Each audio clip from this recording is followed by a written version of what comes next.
Ladies and gentlemen, welcome to the second day of our conference. Today we are going to focus mostly on Polish scientists and Polish experiments and our road to the future in the space. The first part of the conference will be led by Captain Daria Sałacińska. Go ahead. Thank you. Welcome everyone. I want to invite all speakers of this session.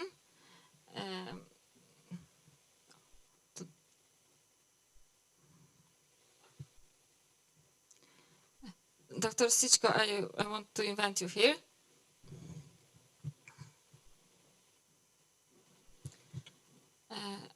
And we begin from the first lecture, Dr. Tomas Bothe from Center for Space Medicine and Extreme Environment from Berlin. Thank you so much. Good morning, everyone. I must disappoint you. The first speaker is not from Poland. He's from Germany. And I'm also, as you can see, I'm basically everywhere. So I'm a researcher in Berlin, but I'm also have positions in Australia. And I do a lot of research together with the Medical University of Gdansk, which is also one of the reasons why I'm here today. And what I want to do is I've got a very ambitious goal for 15 minutes. I'll try to tell you, to show you how the research that we do in space or around space can actually lead to better patient outcomes on Earth. And then I'll try to show you how we can chain that into research that hopefully will happen here in Poland together with what we want to do. So that's ambitious. Please stick with me. I'll try to do my absolute best. Here you can see me in parabolic flight. And just yesterday I did the calculation. I've now done 388 parabolas, which amounts to 2.5 hours of free flight. And so I'm not an astronaut, but I've been longer in free fall than Yuri Gagarin, which I think is quite cool. I can highly recommend it. So if you ever get the chance to do it, it's a lot of fun. All right. So let me start with the big problem that we always have in Germany. And I'm sure you might not have it yet in Poland, but I promise you, you will have it. When I see this, I'm excited. I say, okay, whatever it costs, I want to do that. But I want to do research, I want to float around in space, I want to do something useful there. And money shouldn't be the major issue to that. I'm convinced. But when you talk to German politicians, at least, they come with something like that. You know, say that there's sustainability goals. Right? And unless you can tick off sustainability goals, you will not get funding for anything. And this slide is very crucial because then I do this and I say, look, all of those sustainability goals we can tackle in space. And we do tackle in space. And maybe take a look, and I'm sure for all of those red squares, you'll find a reason for why space is useful. And today I'll show you about how good health and well-being we can really, really promote in space and what we can do there and how we can use spaceflight and spaceflight analogs to really push the envelope here. Okay, so we at the Charité, we had to come up with a vision. The Germans, we like visions. It's our new thing. We're like, where do we want to be in 50 years? And then they told us, you in the space medicine department, show us where you want to be. And so I hopped into ChatGPT and said, put the Charité on Mars and make a funny picture. And then I sent it to the Charité, and they didn't get it was a joke. And then they put it on their website. And now we have to pretend that we actually meant it. So wherever I go, I have to say, this is our new vision now. This is our excuse to basically do our research. And so all of what we do now is supposed to help that. So basically trying to think about what happens if we put a hospital on Mars, what do we need there, what kind of technologies could help us. Okay, so let me start with a clinical problem. It's an American astronaut, a very, very fit lady. Very friendly lady as well. Let me show you what happens when she returned from the ISS. So the American thought it's a great idea if she has to give an interview right away. So dragged her out of the capsule, put her in front of a camera, and this happened. And of course, well, she was lucky enough that her colleagues caught her. But you can imagine this is not the most comfortable situation. And now imagine you're landing on Mars. Right, you're landing on Mars, you have to work immediately. So you get out of your rocket, right? You're completely deconditioned, and what happens? You faint and you lay on the ground. Now, there might not be a doctor, there might not be a hospital. So it's a problem. Well, where does this problem arise from? It arises because when we go to space, there are changes in physiology. Most of you are aware of that. Mainly fluid shifts, right? So when you go to space, there's no gravity, so blood cannot flow down, it comes up. When it comes up, your central blood pressure rises, your cardiac preload increases. As a reaction, your cardiac afterload decreases, and your cardiovascular system deconditions. And when it deconditions over a longer time, well, once you come back to planetary gravity, you have an issue. Okay. This is a very interesting physiological mechanism because once you return from space, all of your blood goes down to your legs again, so you're basically acutely losing blood volume.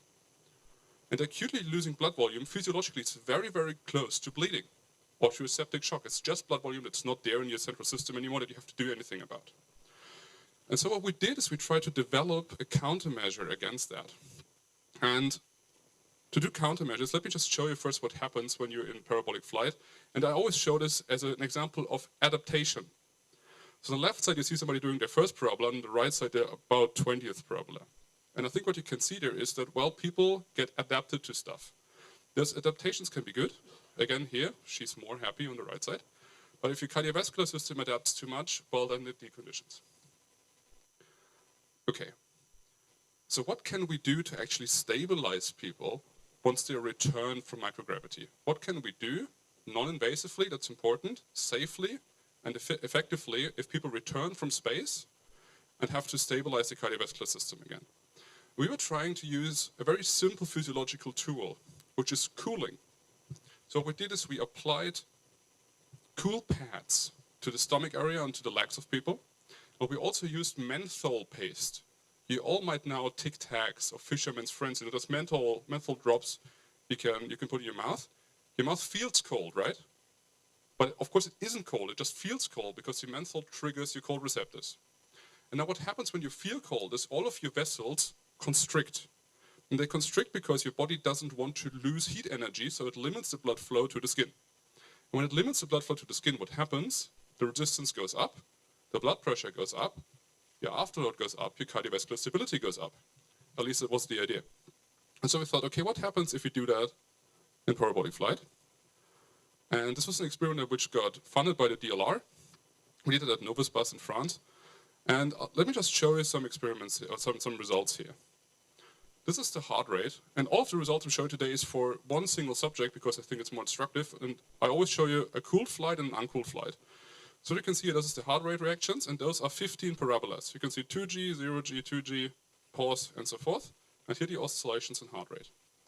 And now what happens if you take the same subject and cool them? You see a very clear reduction in heart rate.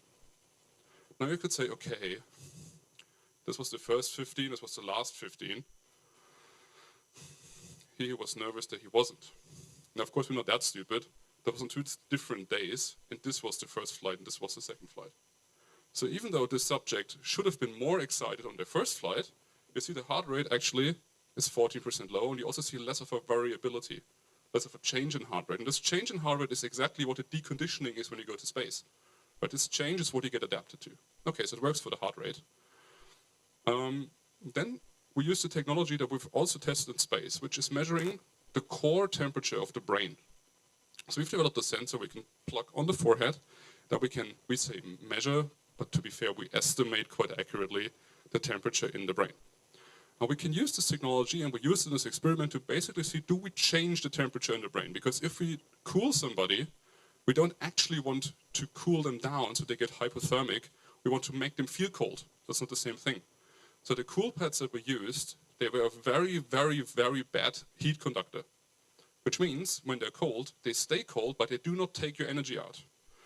And as you can see here, the temperature does change a little bit, right?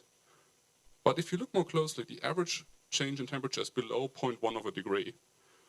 And this here is a uncooled phase, and this is the cool phase. And what you can see is that the temperature reduction here happens before we start cooling, which happens here.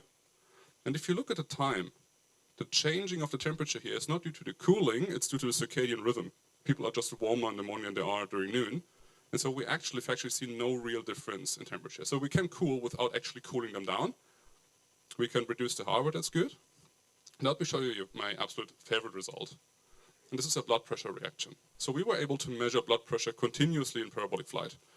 And what you can see here is you have steady flight, you go to hyper-G, which induces a blood pressure fall, obviously, right? All the blood goes to the legs. And then during micro-G, the blood comes back up, you get a blood pressure increase. So this is an uncooled subject. Now let me show you again, same subject, but cooled. And this happens. So instead of a dynamic where you go to -20 and +40, you see -10 and +10. And this is an absolutely fantastic result. So this difference is really, really staggering. So we see an absolute increase of blood pressure by about 12 millimeters. Makes sense, total peripheral resistance up. And we reduce the variability by more than 75%. So that's a lot of stabilization. Okay. And now we thought, well, look, if we can stabilize people like that, and we can increase their blood pressure, isn't that an amazing thing to do in an ICU? So where you have people that use catecholamines, noradrenaline, to stabilize their blood pressure, and the one thing that keeps them on the ICU is that they need noradrenaline. Now what if you could cool them and wean them off noradrenaline faster, get them off the ICU faster, and thereby increase the likelihood of survival, because we know every day on ICU actually kills you. And our friends from the university in Gdansk agreed, and this is why we ran a study there. Or we are running a study there. So right now, this technology is in Gdansk, in the ICU, and we are trying that out. This is a direct translation from what we did in space into a clinical measure. So let me show you just some more examples. One thing that's a big issue in space, musculoskeletal degeneration. Right? You go to space, you lose muscle mass, it's very, very, very hard to get it back, and especially, let's say you don't come back to Earth in the future, but you go from Earth to space to Mars. You have to stay there for a few years, and then you go back to Earth again. Your muscle's gonna be absolutely in shambles. So what can we do? We can use those little suits here. Those suits have electrodes in them. And we use those electrodes to give you tiny electroshocks. Maybe not so tiny electroshocks while you train. So you basically get little tetanic cramps. They're not quite tetanic, but you twitch a bit, right, whilst you work out. And by that, we activate a lot more of your muscles, and so your training becomes a lot more effective. And this is right now an experiment. We did a tech demo in space. Right now, we're starting, I think in 2 weeks, we're going to have the first astronaut launching to actually do the main experiment in space. But what we always do is when we do something in space, we also do it in our lab. So we tried out a bunch of different sports. We figured out that it's safe at first, that's good, and now we just ran a study in which we had people sleep with those suits. So instead of training, where you have to use a lot of electricity, we basically had them sleep, only with a tiny bit of electrical impulses. What we could see is an actual change in the muscle and no change in the sleep quality. What it means is, you can tackle the muscle without impeding your sleep. They'd say, okay, you probably won't look like Arnold Schwarzenegger if you do that every night. But let's say you have a surgery and you have to lay in bed for a few weeks. Well, maybe we could use something like this whilst you sleep to keep your muscles alive, to keep them at least a little bit activated. And this is the next study we're trying to set up right now. And now let me close with the last example. And this is something I'm actually quite proud of. Anaerobic threshold testing. I'm sure everybody who's in the military here, in military hospitals, you know what that is. You know how important that is to figure out how fit somebody actually is, because they can't cheat that test. Okay. So astronauts have to do it, and they hate it. They absolutely hate it. And so NASA told us, can you please find a way of doing it without those masks, without using lactate? That's annoying. And we said, okay, fantastic, let's hop into our lab and try to figure something out. And we ran a lot of different studies and tried to find new methods of basically getting rid of the mask, getting rid of the lactate. And we found a way, during a bioergometer test, to just use an ECG, 4-lead ECG, to determine the VT2. And now I can show you something that's the first time I've ever shown this data, which is the correlation between what we did just from an ECG and the lactate and spiral measure. And those are the correlation coefficients. So we have a correlation coefficient of 0.95 with the VT2.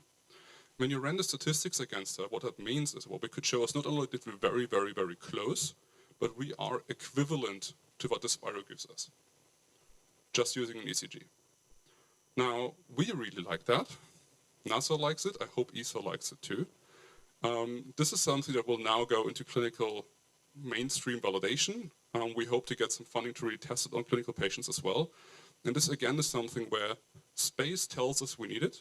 We develop it, we give it back to space, but already the clinical pathway is laid out. And with that, I thank you so much. I hope I could show you a little bit of what we do and convince you that it's sustainable and helpful and also a bit exciting. I'm very open for any kinds of questions, and thank you very much.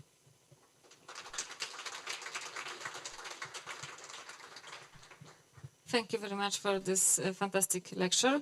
And the next one is the lecture about the Mobile Medical Model Project.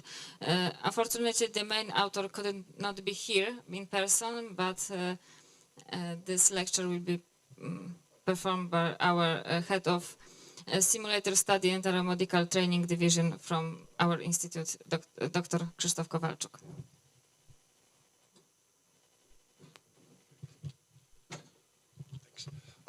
Good morning, ladies and gentlemen. I would like to, perfect. To give you a short presentation about the Triple M project, which is run by Professor Arkadiusz Trzos from the Jagiellonian University in Krakow. Unfortunately, his health condition doesn't allow him to be with us, but generally I would like to divide this presentation in two parts, because generally Triple M project is about preparing the device for the cardiopulmonary resuscitation in the area of, in the conditions of microgravity. To do it, to test it on the ground without flying into the space, we divided into two parts. One was done on our centrifuge to simulate zero-G condition, and second part, historically it was opposite. First part was done in the water simulation of the microgravity, and next part was done on the centrifuge. Basically, a couple of challenges who Arek underwent to fight. First, of course, was the way to connect mechanically subject of our resuscitation and, of course, the person which is providing this. But also we would like to, he basically would like to overcome problems with independent movement of the our patient and the rescuer in the microgravity. We came to something like this. Basic good thing about this is that it's the device which connects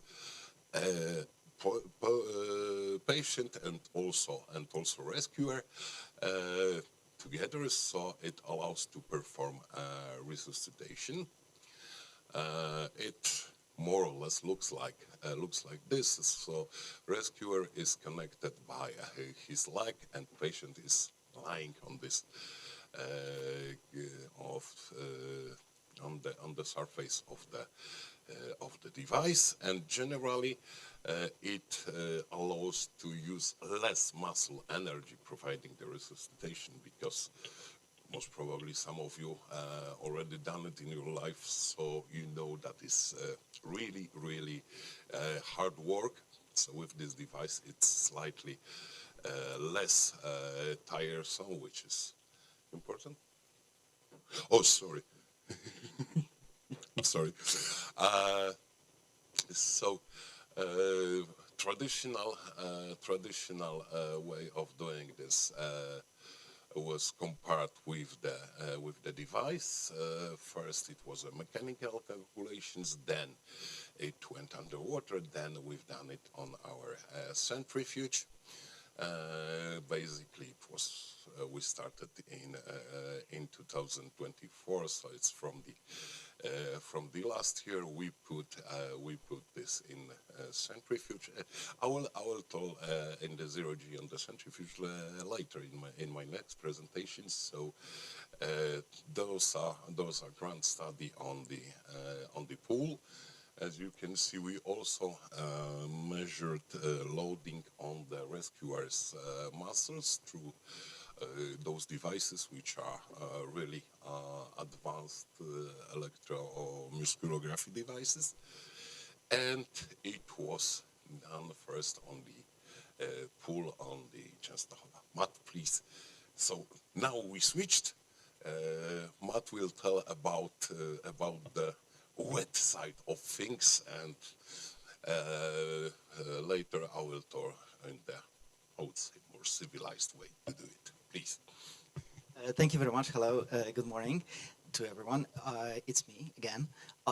I've been developing this project together with Arkadiusz, Trzos, and Center of Disaster Medicine since 2019. So it's almost 6-7 years right now, and we've conducted a couple of underwater tests together with Ryszard Pokładnik, who is here from Safe Diving Academy, who was supporting us with the equipment, with the visuals, and with the cameras, and all of the mechanics which is behind. Okay, let's see further. Yeah, this is not working. Oh, it doesn't work. Okay. Here we go. Okay, so we started with the static underwater test. As you know, underwater is analog for the microgravity. So basically, the whole point is not about replacing good, fit. So astronauts usually are very fit, right? So we are not afraid about the conditions of the astronauts. But with the advent of commercial human spaceflight, when we will be sending people who are less fit, less tested, more prone to any kind of health issues, for sure you don't want to have a billionaire dead on the orbit, right? Because of your inability to provide CPR. So the goal of the whole board is currently on the ISS, International Space Center station. There's a desk which is called CRMS, Crew Medical Restraint System. So we came up with the idea of creating an attachment, and this attachment allows for 3 people. You see here only 2, but we are able to provide care, intensive care, advanced cardiovascular life support with 3 participants, one taking care about cardiopulmonary chest resuscitation, second person with airways management, and the third person with IO and IV access. And this is quite novel because imagine this choreographic dance, and we have a video at the end, so there will be a 1-2 minutes video showing us in the microgravity when we are doing those stuff, or not microgravity, but simulated microgravity. So I would like you to see here on the hips, on the thighs, and the attachments point here and here, and also the way how the desk is created. Also the person who is managing the airways, in this case it's me here. We are also attached. We tested a couple of combinations in a flat position and a kneeling position, and we were able during our test to achieve. There was a correlation coefficient on the previous presentation, and our was also very similar. 91 to 95% of the efficiency, like on the gravity. Okay, so underwater in neutral buoyancy, we were able to provide chest compressions at almost exactly the same efficiency as here on the normal ground when paramedics are providing such a care to the patients. Okay, so we tested different different environments. It's kind of hard to get you to neutral buoyancy, especially if 2 people are breathing constantly. The buoyancy changes when you are around 3 to 4 meters, where this is around 12 feet, when you are providing those kind of care. So we tried different setups, but we also tried absolutely neutral buoyancy setup too. I will be coming back to those lectures, and then when we will be showing the video, I will tell you a little bit more about the test. Okay? But now, a little bit from Krzysztof once again. Thanks. It's a slightly simplified part of this presentation. I will do it more thorough, but generally we can use our centrifuge to generate simulated, of course, microgravity.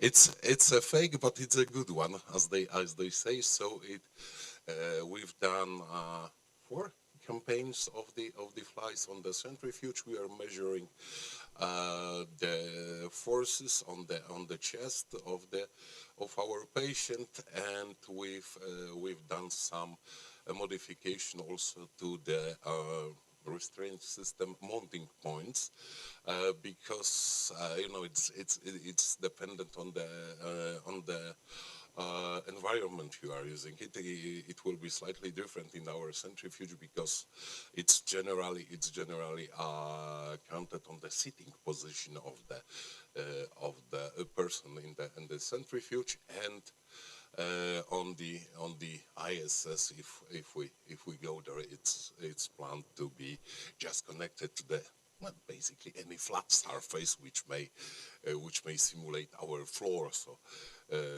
for doing it, next slide we have. It's our registrations of the parameters. Next one. Oh yeah. It's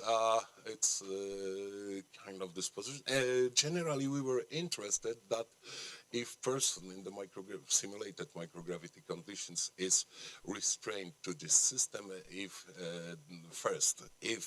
he's able to provide enough force to do compression, and of course we were also interested how much effort it takes. So we've done this musculographical assessment, and we came up to the conclusion it's something like 70, maybe 68% of the effort needed compared to the Earth gravity. So it's not, I think it's not bad. Next one, generally we've done also some longer running tests to assess if there is much of the tiredness build up in the care provider, and it's even better compared to the ground conditions. So one of our conclusions is that if we use this generally speaking mounting system in the microgravity conditions, it should be less tiresome compared to the ground level, and if it is needed, it will allow to perform CPR for longer. Next one. Yeah, it's generally speaking, one of the ideas was to replace or enhance CMRF's platform, which is currently used by using those attachment points, and also we do some changes with the optimal position of the lower limbs. One important thing is that those attachment points for the care providers are movable, because generally speaking, astronauts are more or less something between 170 180, but it is conceived that it should allow proper and comfortable position for higher and shorter people also. Next. And next to that. Okay. Yes, it's me here. Okay, so one of the core main reasons why we came up with this project is that also the crew medical restraint system on an ISS, if you see on pictures and videos, it's attached to the surface, okay, so to the surface of one module, and astronauts, when they provide care, they try to flip upside down, pushing against the ceiling with their arms straight, and trying to provide care. And I have an amazing video, but we were not able to upload it to the computer, so unfortunately I cannot see. But after at the coffee break, I would like to present to you, if you want, how European Space Agency is training their astronauts. So one of the big problems there is that the chest compression efficiency is not very good, okay? And I don't think that in real situation that might be very effective, but there was a lot of tests being done on the parabolic flights and so on, of how different ways and postures and different holding mechanism can support this. So In our case, for the results of the neutral buoyancy test, we were able to attach to the person and start CPR in 5 seconds from the beginning of the exercise. Okay, in 5 seconds, which is pretty good, especially if we consider that 2 people are absolutely floating in neutral buoyancy. So in 5 seconds, you have 2 rescuers jumping on a patient and starting to perform CPR. We were able to get CPR for 3-minute test period. We haven't done absolutely exhaustive training test, or we didn't measure when I will be absolutely without breath or something like this. But I have to assume that's very tiring, especially fighting with the buoyancy, with your lungs, because every time when you hold your breath, then you go up, you don't want to surface. So it's also working against the buoyancy. The gravitation of additional force necessary for chest compression and airway ventilation. This is something that we were able to achieve through the mounting point, and you can see on the picture, it's not flipped. It's really the position in which we were training. We also demonstrated feasibility of CPR in free floating conditions. You will see that on a video at the end, and the video is it's in very high quality, so we would like you to see all the details. And development of a technique to support evacuation and transport, we also trained that how we can move patients from one module to another. So also one of the reasons why we came up with the idea of this board is that you will be able to, you are going to transport the patient, for example, to the capsule during the evacuation. But the second thing is we are about to build bases on the moon and Mars, when there is a partial gravity. And now the trick with pushing against the ceiling is absolutely not working. And now we are also building commercial stations, which has a much higher diameter. So the trick with with pushing yourself against the ceiling, it will not also work. So we need to find out the better way, how to attach, mount, and provide effective CPR. Krzysztof, I think the next one is yours. On this, sorry, now I will go first here and to abstract the view. Okay, it's kind of mounting points in the centrifuge because, you know, we don't really have a flat surface. You will hopefully see today how it looks. We don't have a flat surface in front of our mounting points, so we've devised extruded aluminum construction to hold it, but generally it was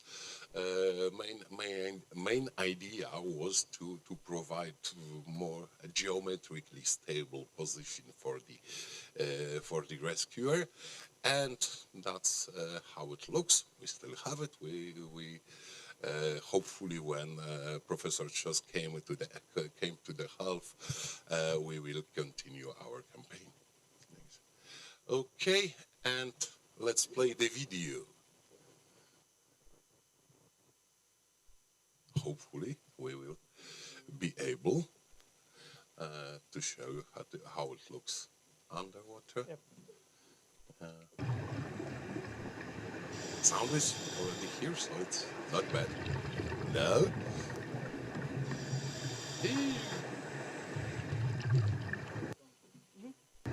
Maybe we will start from the beginning. Okay.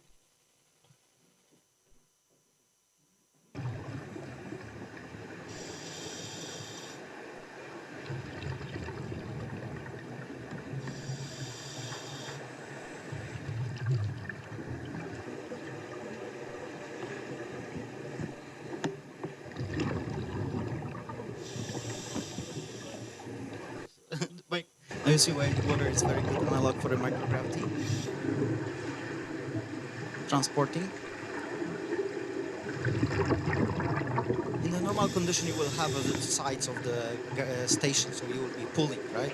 But here in the pool, we have slippery tiles.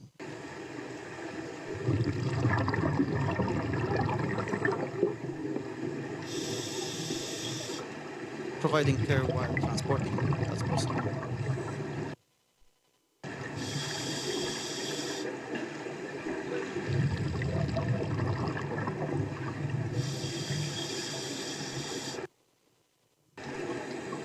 So in normal microgravity, will be bouncing all of the walls, okay? But the effectiveness of the providing care in different situations is you will not be able to do that without the device, okay? Absolutely.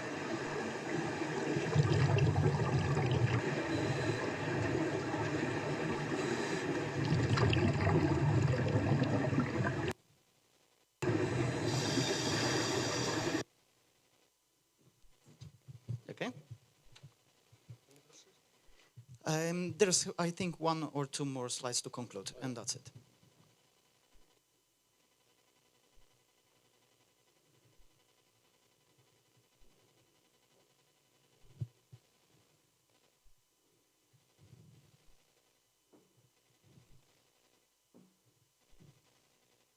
Okay.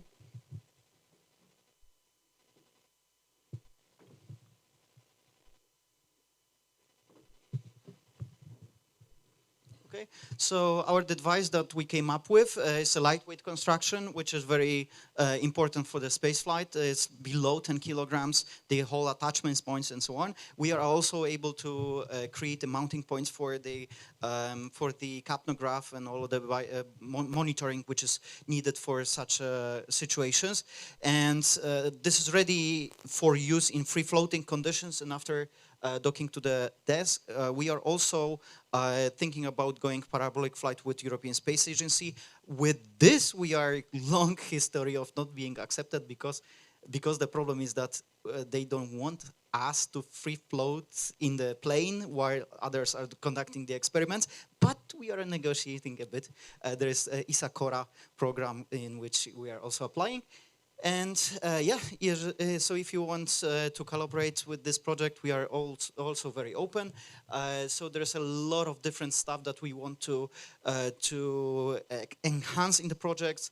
We want to push further to incorporate even more advanced care and also automatic CPR to attach to the board, as this would be a part of the system.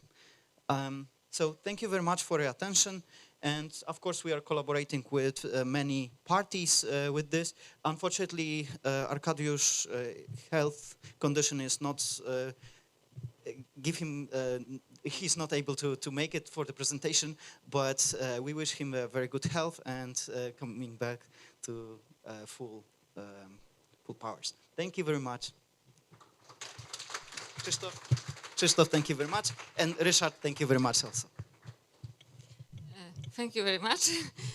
And the next presenter is Professor Jakub Mieczkowski, professor at Medical University of Gdańsk. Thank you, Daria. Morning. Morning, everyone. Does it work?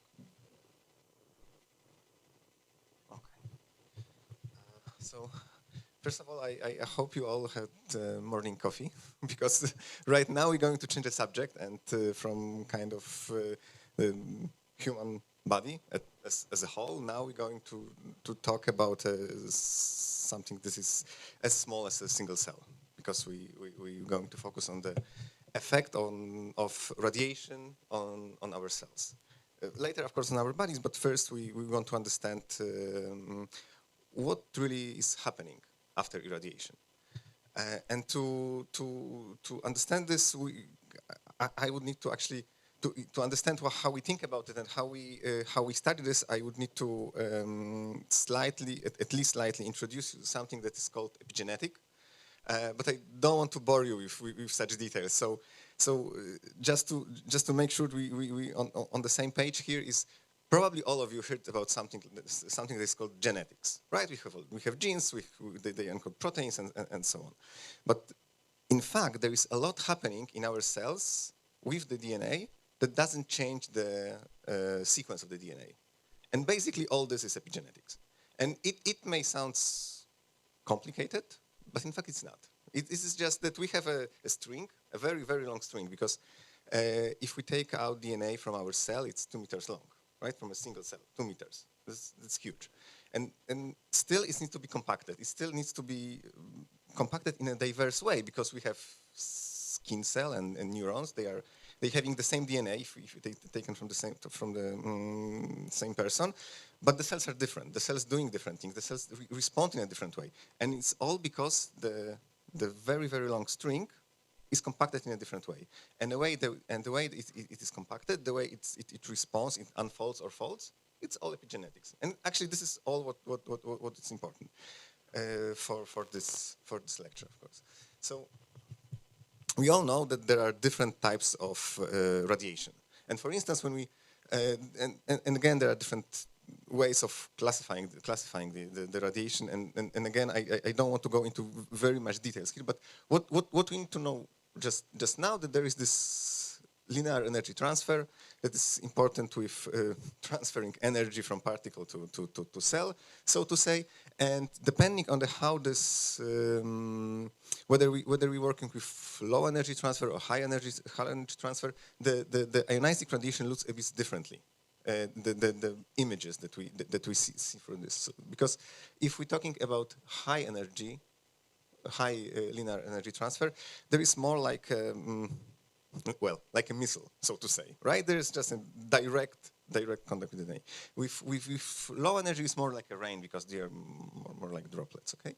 And people know this for some time now, and even when we look at the microscopic images, we do see the same thing when we profile DNA breaks. Because the main cause of radiation, at least how we see it for now, is that DNA breaks after meeting the particle, right? So after the low linear energy transfer radiation, we see something like this. It's more like a mess. While here we see kind of an order, right? The way the particle is. And again, people know it for some time. People can use it to separate the effects, to see different, to analyze these images using computational stuff to distinguish between different types of radiation. So we can learn from these images what actually happened, and we know this, and we know why it's like this, right? Because of the nature of the particles. But what we do not know is what's really going on, because okay, the particles went here. Right, and we see these DNA breaks in the kind of order way, but in fact, below this and this, there is this DNA structure, and it's really a physical object of nucleotides that are folded in this complicated way that we just described, and something happened after this. Of course, if the energy was very, very high and the cells are fried, there's just nothing. But what if this radiation the dose wasn't that high? What if we are irradiated in a very, very long time, but with very small doses? What's going on there? Now, these are questions are still open. These questions are still valid. And again, basically, what people usually study after irradiation is the DNA damage repair processes, because in a sense, this is something that we are interested in the most, because if something happened to us, we want to repair this. And if we think about the main cause of irradiation as the DNA break, then we want to make sure that the DNA break can be repaired. Again, there are different ways to repair DNA. There are different DNA repair mechanisms, and people study this for a while. But what if the DNA breaks are not just random? Not if the way the DNA behaves after irradiation and the way the DNA breaks is somehow conditioned by the way DNA is folded from the very beginning. And if you think about it, if you let's say take a wool, right? And if you take this knot of wool and compact it, and then drop a water on this, like a rain, like with this low lead irradiation, the way the water will penetrate and the way the water will drop on the wool is very, very different if comparing to the situation when you would take the wool and unfold it and then just put a huge drop in the center. The same happening here, the same happening with the DNA. So that's why we decided to look more closely on the cells just before the irradiation to learn more about this compaction, to this epigenetic processes that kind of very, very important for the cell to behave, but also are important in a sense to prepare cell to respond to external stimuli. And I don't want to go into these details and explaining what all these proteins are and how the DNA is folded, how the DNA is compacted. But again, what is important that this DNA is a big chunk of string that need to be compacted, and in a sense form a physical object. Right? We can think about DNA not about a biochemical object, but about biophysical object that can center and the outside layers and center layers, and we can think about like this. And this is what we do. This is how we think about cells responding or be prepared for the irradiation. And 2 years ago, the initial idea of our and first results of this way of thinking were published in this Nature space-related package. I'm sure you are familiar with at least a few papers from this package, because this was really excellent thing. And now we want to continue with this. The important thing, and here I just want to show you 3 pieces of results that at least in our opinion, highlight the importance of what we are working on. So first of all, when we think about irradiation, we usually think about just frying cells, right? The thing is that it's not the case. The thing is that the result on this epigenetic cellular level depends on the energy, on the type of irradiation, and it's not that simple that we can just kill the cells. Of course, with very, very high energy and high doses, yeah, we just destroy them. But it's not the case in space. It's not the case for patients undergoing radiotherapy and so on. So what you can see here is that when we compare iron irradiation with iron particles and silicon particles, we see the opposite effect on the epigenetic processes regulating cellular behavior. So basically, I mean, and of course I'm simplifying, we can obtain the reverse profile of cellular behavior, just changing the particle for the irradiation. And this is something that was published, and now we will explore this more thanks to the opportunity announcement that was in June this year, I think maybe in July, and we're going to work on this more in Darmstadt in GCI, where we're going to use heavy ions, different types of heavy ions to again irradiate cells in an experiment that will be actually designed to measure the effect of these different particles and energy. The other thing is that when we irradiated here with proton irradiation, the particles that are mostly present in space, most of the GCR is proton irradiation, are protons. When we irradiated PBMC cells, so blood cells, with protons from males and females, we observed clear distinction between CD4 plus cells and not CD8 cells. And you may think about this as something that is well known already, because we know that female respond differently to irradiation, but these are just cells. There are no hormones. There's nothing more than just cells. So that alone cannot be explained with the explanation that we have so far. And we believe that this is actually connected with the amount of DNA that is in female cells, because this is different. If female DNA with 2 X's, well, putting this in a simple word, the amount of DNA is greater, because the chromosome X is far greater than chromosome Y, and that makes it easier to be hit, basically. And the last result, this is something that that we can explain with these layers created by the folded DNA, or actually that the folded DNA can be split into layers, like the outside layers, inner layers, and the effect of the irradiation will be different in different layers. Also, we have something that is called well, histone modification, whatever it means, but basically it changes the charge of the DNA. So we can see positive part of the DNA and negative part of the DNA, which again change the possibility, change the probability of being hit by the particle, right? So knowing this, we worked on the data from irradiated lungs, both from animal models, and from patients, and we are able to identify regions that are methylated, that are getting DNA methylation. DNA methylation is something that is associated with the compaction of the DNA. So the more the DNA is methylated, the more tight it is, so to say. And we observed some regions in this lung cell DNA that get DNA methylation after irradiation, and the more irradiation it gets, the more methylated it is.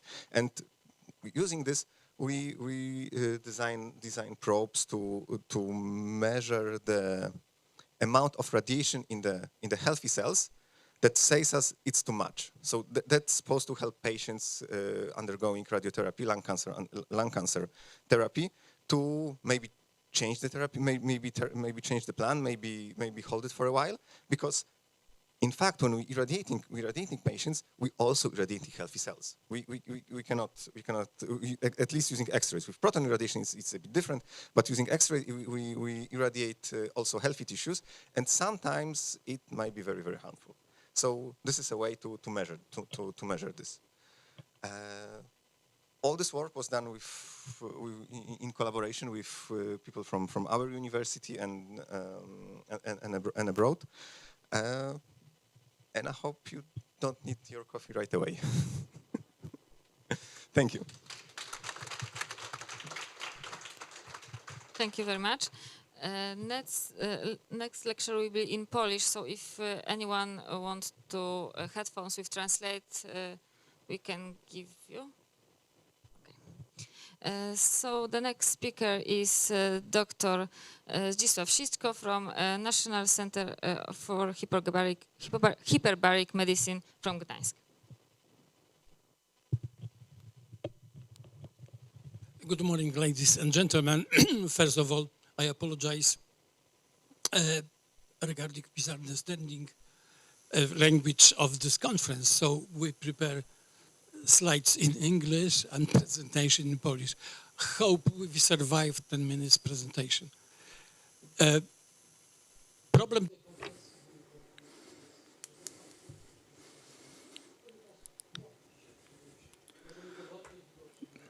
The concept of decompression synchronous diving is of crucial significance. It's a debt we pay for diving and quickly surfacing.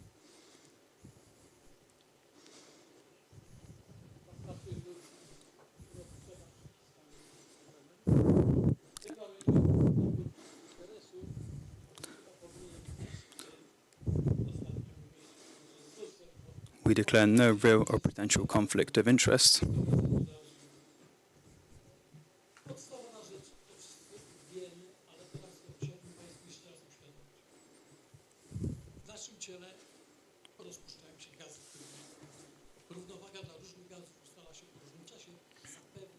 There are many different gases dissolved in our bodies, and equilibrium is reached at different times.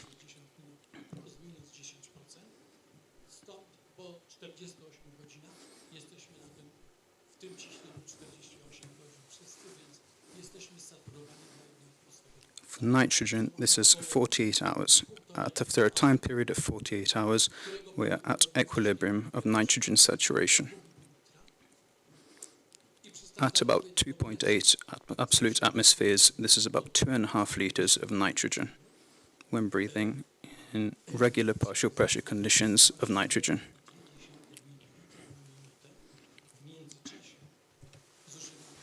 It's key to point out that elimination rate of nitrogen is approximately 1.2 milliliters per minute.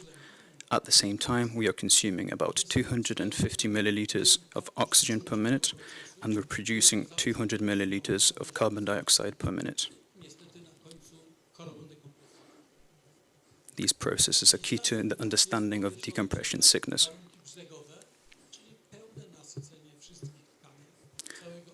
Bothe conditions are the complete and full saturation of body tissues with inert gases.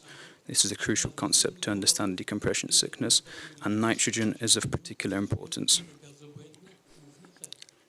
At higher pressures, in diving and other similar high-pressure activities, we use different gases such as helium in order to mitigate the risk of creating decompression sickness and other undesired medical events.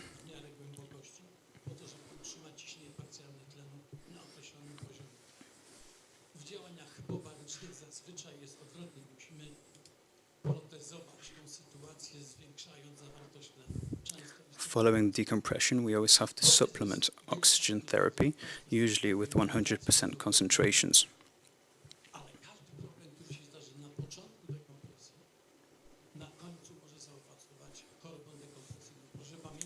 It's imperative to understand any problems associated with decompression, and any mismanagement of pressures at the start of a dive can have future consequences for the diver upon surfacing.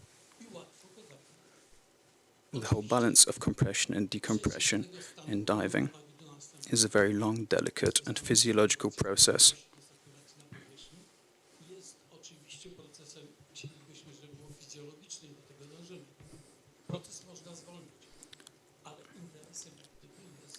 Naturally, we want the physiological process to happen at the appropriate rate in order to protect ourselves from decompression sickness.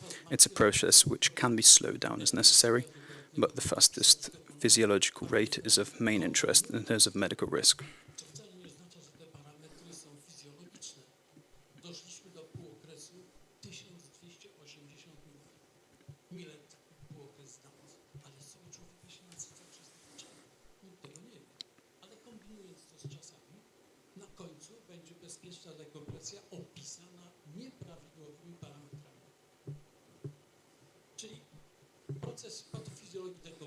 Let's talk about the pathophysiology of decompression, from full gaseous saturation with inert gases.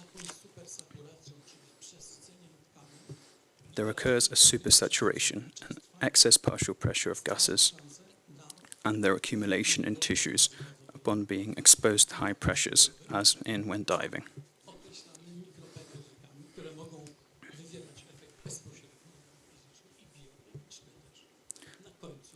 The gaseous bubbles, which form as a result of decompression and the release of those inert gases from tissues into the bloodstream, form bubbles.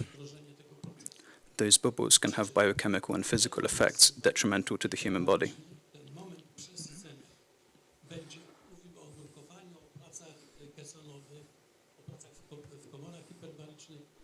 From the perspective of caisson works, diving in hyperbaric chambers, this process of supersaturation, which occurs at the end of exposure, is crucial to understanding the risks of decompression sickness. In hyperbaric expositions, such as high-altitude expeditions, airplanes, and EVAs, supersaturation occurs at the beginning of exposure.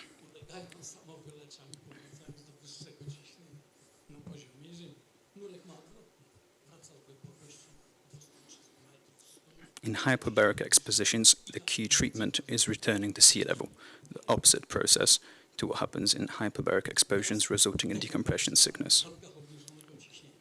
Now, let's talk about decompression in low-pressure environments.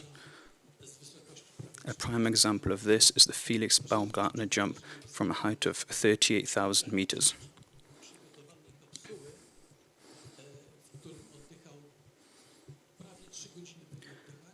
The capsule Felix Baumgartner jumped from was a specifically designed capsule where he was supersaturated with oxygen for a period of 3 hours in order to reduce the risk of decompression sickness. Due to a poor tolerance of the closed and confined space, Felix Baumgartner actually exited the capsule prematurely. Luckily, there were no negative physiological consequences. It should be pointed out the jump was performed from a pressure where it's approximately 1/4 of an atmosphere.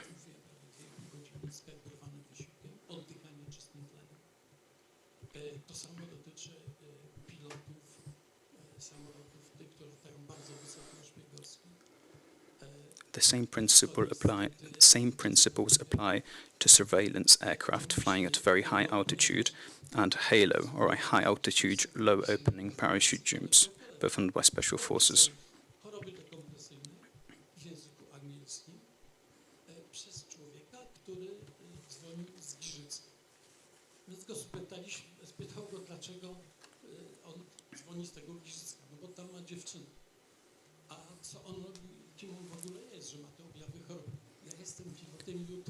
We once received a telephone call from a nearby city from an American pilot who claimed to be a U-2 surveillance aircraft pilot who underwent rapid decompression and was forced to land in Poland.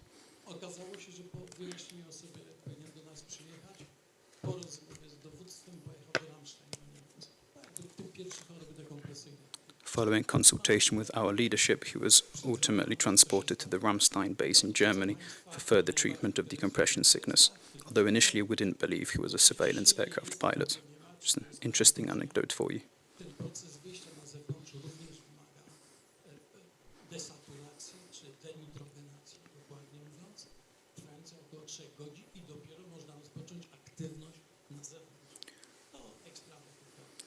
Prior to performing extravehicular activities, there is a pre-oxygenation protocol which lasts 3 hours. It's a process of preconditioning and denitrogenating, involving peak exercise and 100% O2 supplementation for 2 hours and 20 minutes. It's very strictly adhered to for safety purposes.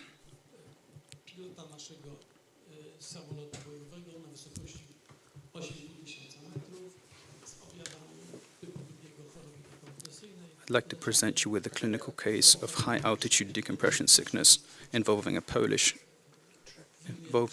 pilot.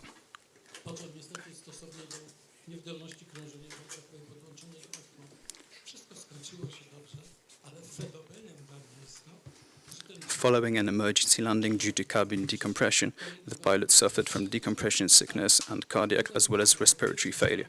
Following our treatment in the hyperbaric chamber, he later returned to active duty and flight.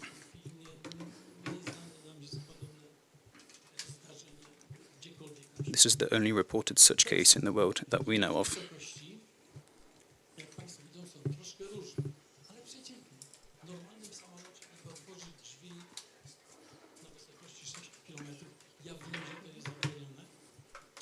Decompression limits are varied for various flights. However, hypothetically speaking, if we opened the cabin of an aircraft at approximately 5,000 meters, we'd suffer from high risk of decompression sickness.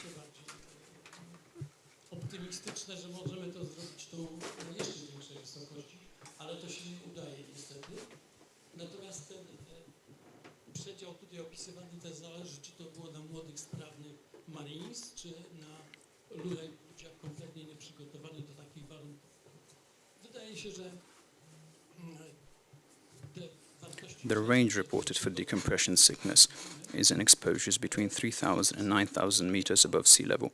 However, it should be said, the risk of decompression sickness is strictly correlated with the physical condition and relative fitness of the subjects being studied.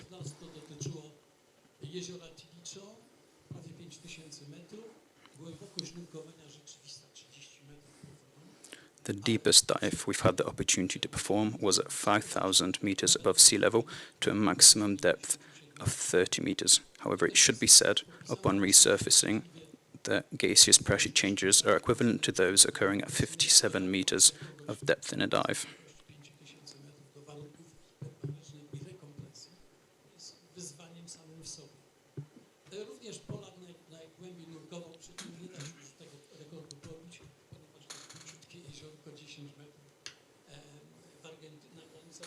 Another record set by a Polish diver, which can't be beaten due to the limited depth of the lake, 10 meters, was performed at 4,900 meters.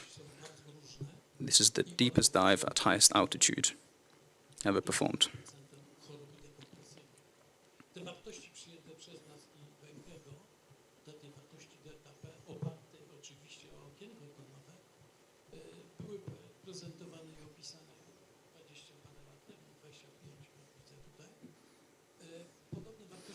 These are supersaturation values for S saturations prepared almost 20 years ago and have stayed constant since.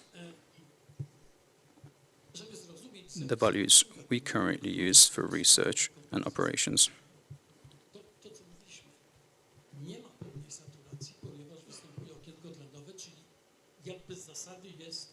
Jakiś rodzaj niedosycenia. Wynika on z tego, że zużywając tlen powodujemy spadek ciśnienia parcjalnego tlenu z prawie 100 do 40 mm supertenci w tlenniczy, spada o 60. Produkujemy w tym samym czasie dwutlenek węgla, ale tego przyrasta tylko o 6 do 46 z 40 mm supertenci w krwi tętniczej do 46. Dlatego, że dwutlenek węgla świetnie się rozpuszcza. Ale jak sumujemy te wartości, to się okaże, że w całości jest o 54 mm supertenci. The key takeaway from this presentation is that the magnitude of the oxygen window increases linearly with the inspired oxygen partial pressure. What that means is inspiring higher oxygen pressures in an active displacement and equalizing partial pressures is a protective mechanism against decompression sickness. Tak byśmy chcieli.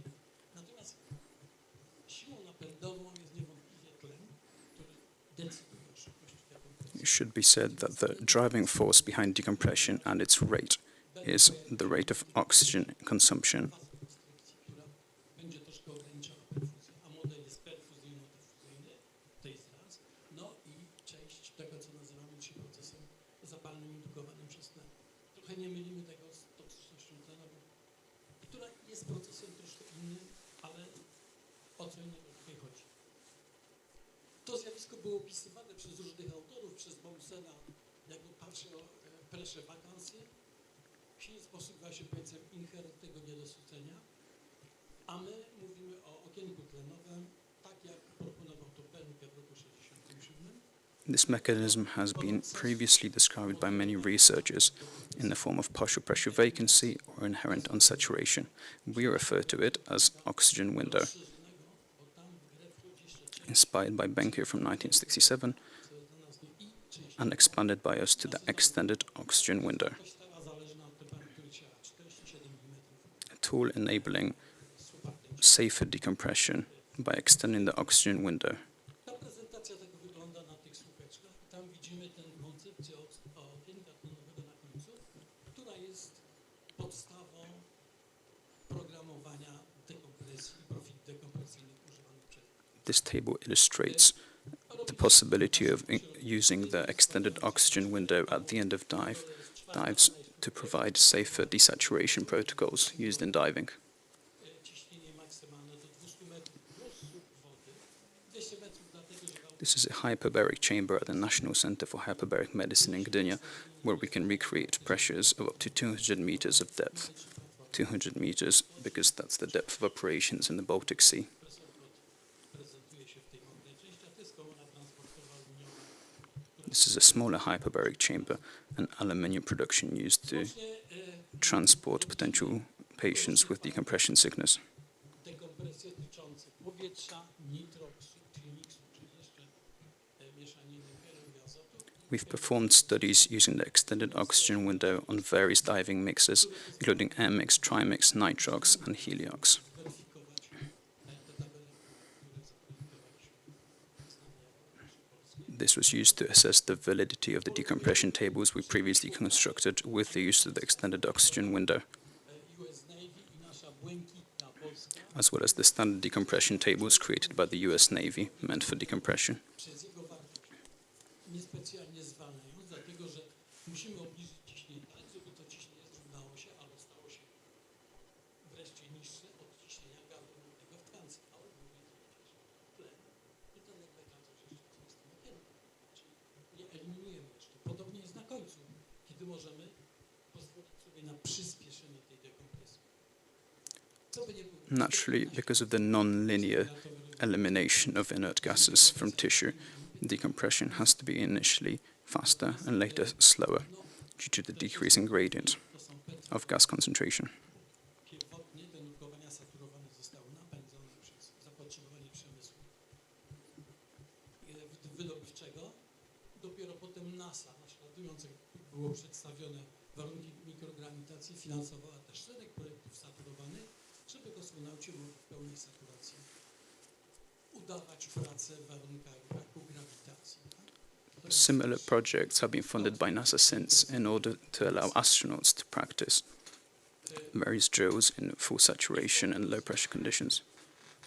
Tlen jest główną siłą napędową procesu dekompresji z wykorzystaniem łańcucha tlenowego. To conclude, it's oxygen which is the main driving force of desaturation in diving and high pressure environments. Przestrzeni jest procesem delikatnym, który może zakończyć się chorobą dekompresyjną. I'd like to highlight that the process of saturation and desaturation is a very delicate, long and physiological process which has to be managed in order to prevent decompression sickness.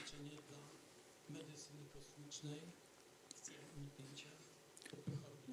Knowledge of decompression models and an understanding of the physiology of saturation diving can be very useful in space medicine and compression and decompression protocols for potential space activities.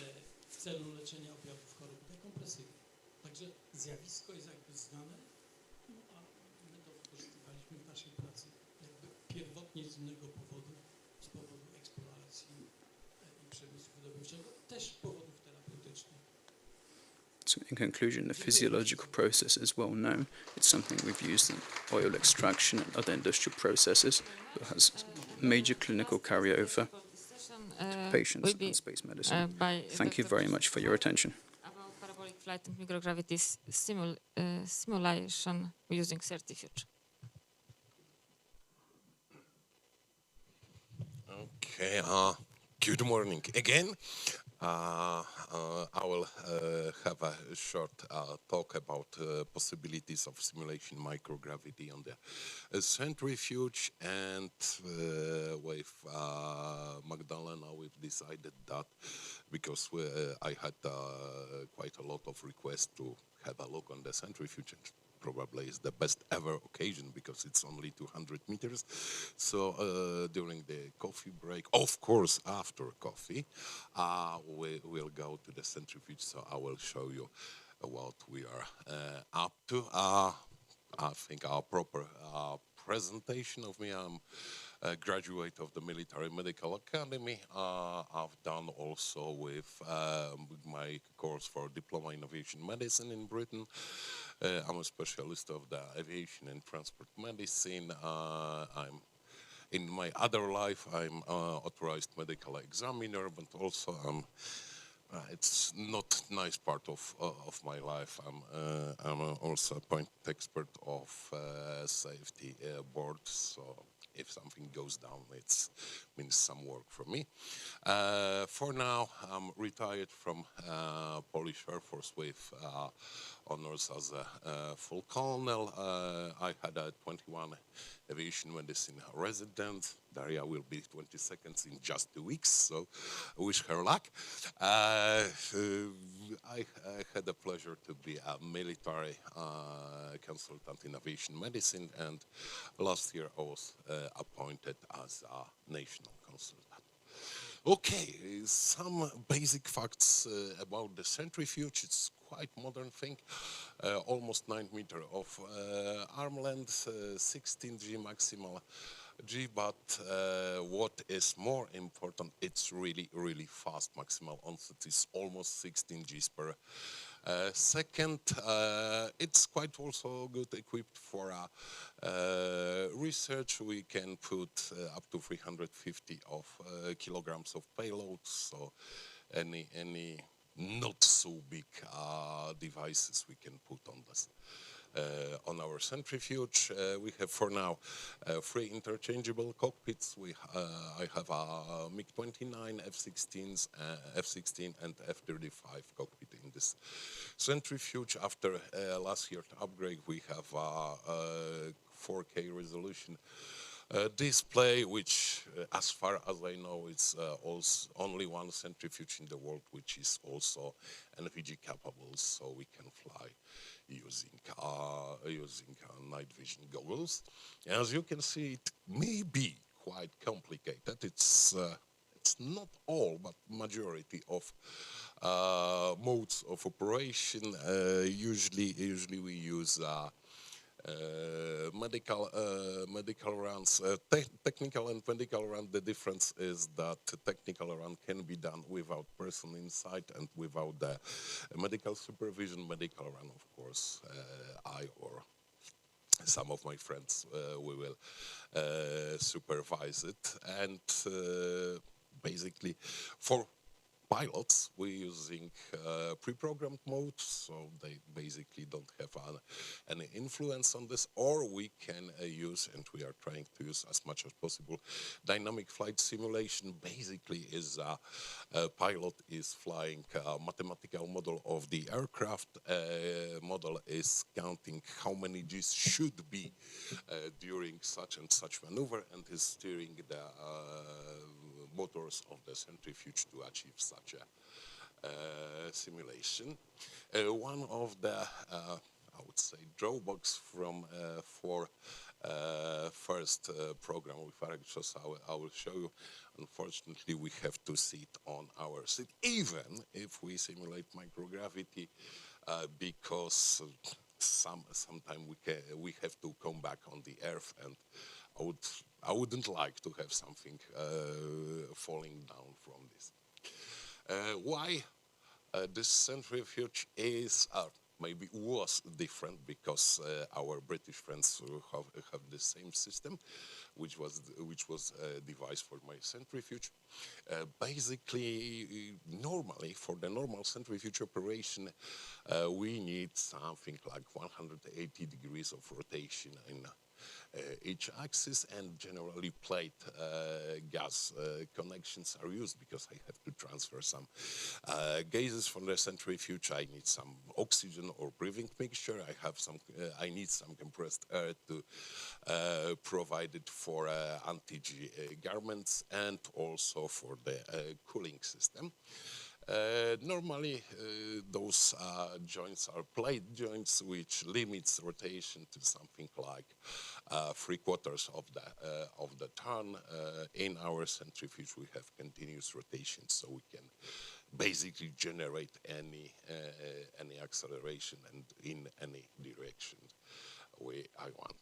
First idea why I've done it 12 years ago, I wanted to have a possibility of full G-awareness program for our pilots, because it was connected with F-16 introduction in Poland, and I'd like to demonstrate push-pull effects. So it's a non-physiological phenomenon. Tomas said something about this. If we have negative G or zero G, we have some fluid shift, and it can decrease the plus G tolerance after that. So I needed a system which was capable to, during run, switch from plus GZ to minus GZ, and the conclusion we came during this test: if we can switch from plus to minus, we can also stop at 0 GZ.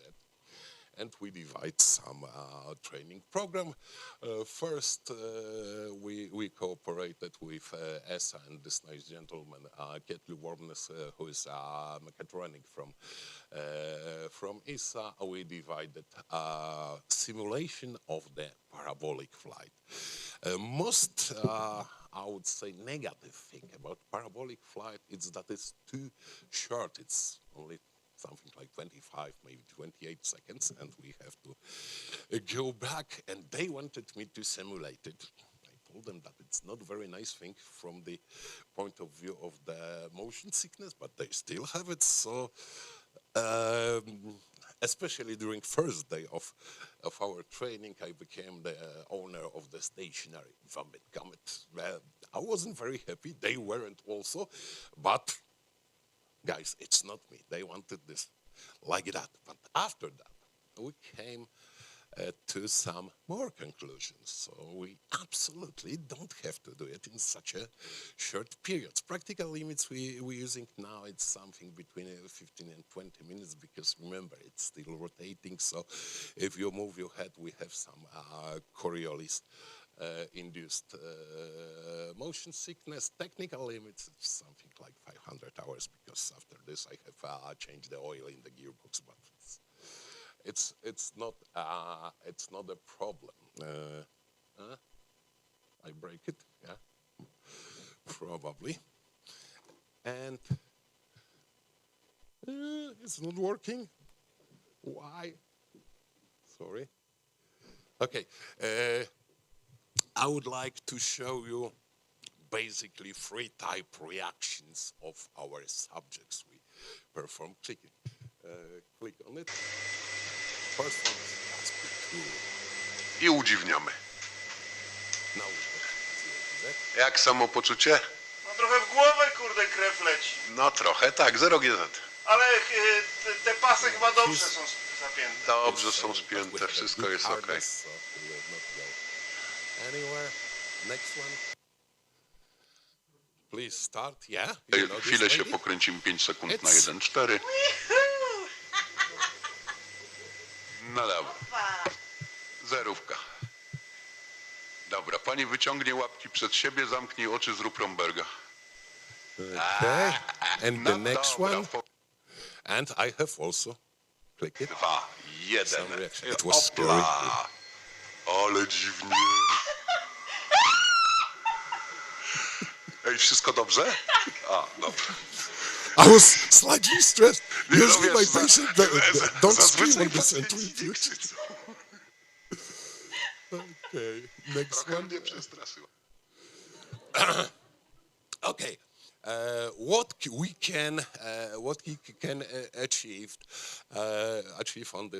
on this profiles, some typical findings like in the literature concerning about microgravity experiments. So we have cardiovascular unrolling represented both by heart rate drop, but also we have, like Thomas said, we have a increased preload because of more than usual blood coming to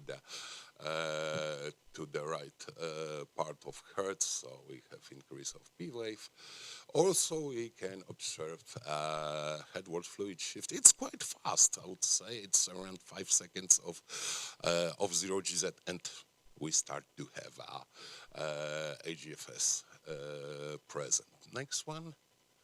Yeah, some also we are playing some with newly built NIRS device using the infrared. We are looking on the brain oxygenation.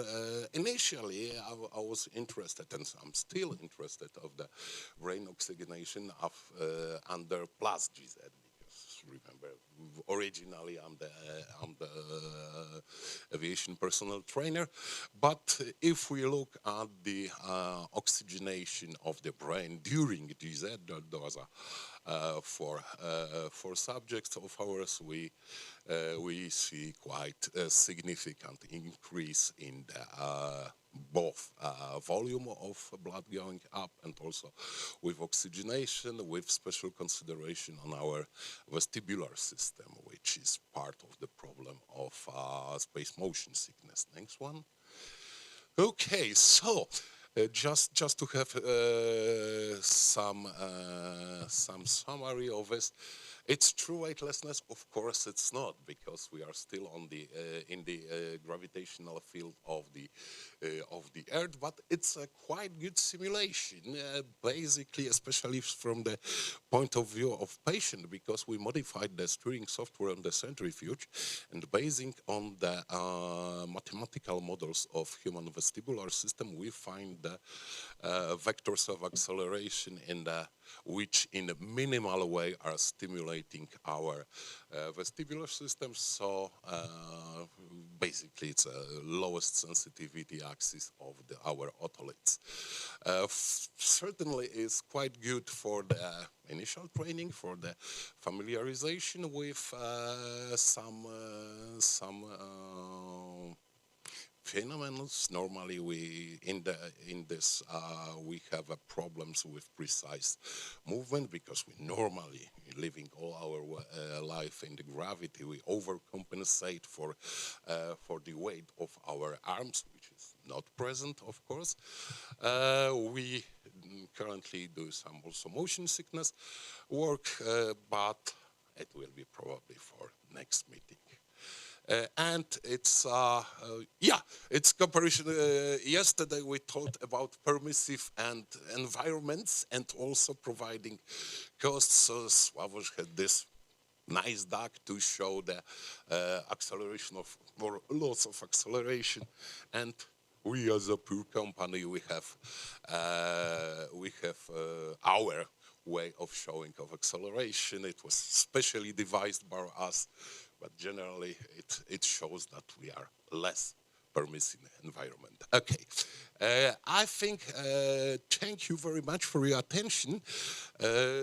Okay, I'm slightly coming in your shoes, but I think now we should have some coffee break. I will go on the centrifuge. I will prepare everything for you, and Daria probably will take you as a group, and I will be waiting for you on the centrifuge. Thank you very much. Thank you very much. Do you have any question for the speakers? Yes, if I may, Krzysztof, the interesting part for me is actually the flight simulation. When you said about rapid change in G's, is the centrifuge able to react as rapidly as a plane would, or does it take some time? It's better. All right, thank you.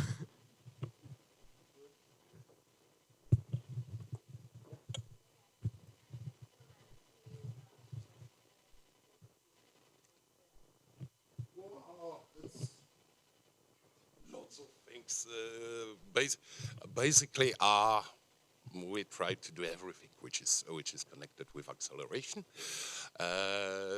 We do some also tactical training for our pilots. I will show you. We have a quite unique possibilities because my flight instructor will be there as the master class test pilot, and he can take his own virtual aircraft and fly together with this guy in the centrifuge. Now, main difference is that flight instructor is doing things just like that with a small finger. On the centrifuge, it's quite harder, but generally they may do some tactical scenarios for training our pilots. As I told you, the centrifuge was devised as a part of the F-16 introduction in Poland, and not nice statistics is that more or less every country, big as the United States or small as a Portugal, had each 4 years catastrophe involving F-16 till the last vacation. I was quite proud that we didn't have anything because we are, I think, good prepared for that. So remember, it's possibilities on the area of space medicine, but generally is a specialized flight simulator to train military pilots. So unfortunately, I cannot say everything about our training, but I think I will show you some also of our activities. Okay. Any more questions? Okay. Have a nice coffee. I will go to prepare everything. I have a small question to the professor.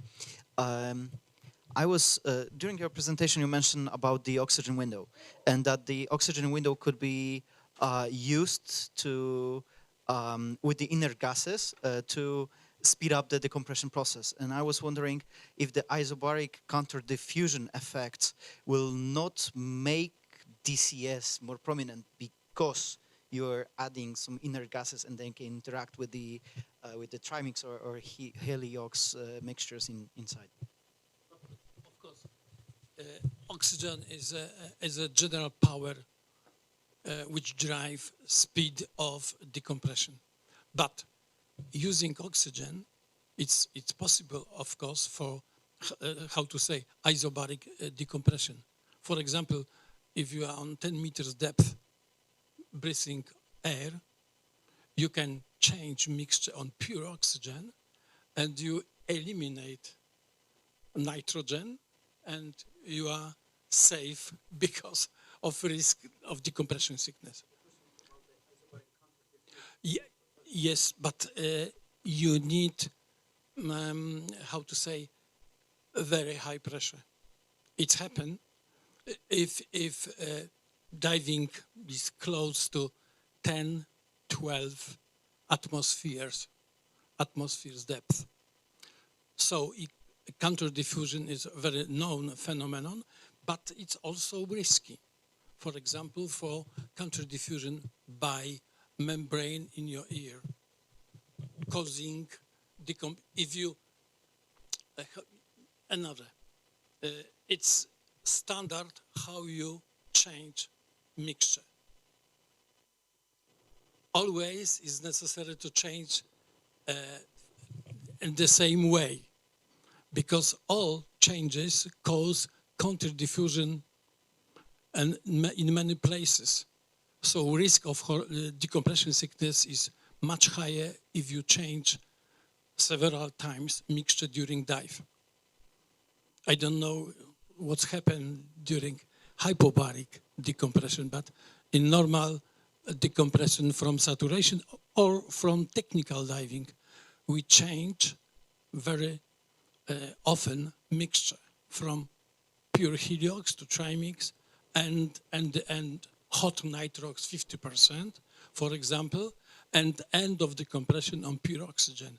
But maximum pressure of oxygen in mixture for divers is 1.6 only. It means 6 meters underwater pure oxygen breathing during decompression. In dry environment, it's possible 2.2, like Bell or chamber. So thank you very much for this session. I will wait for anyone who wants to see our centrifuge for 5 minutes, and we delay the next session. We start at 11. So thank you very much.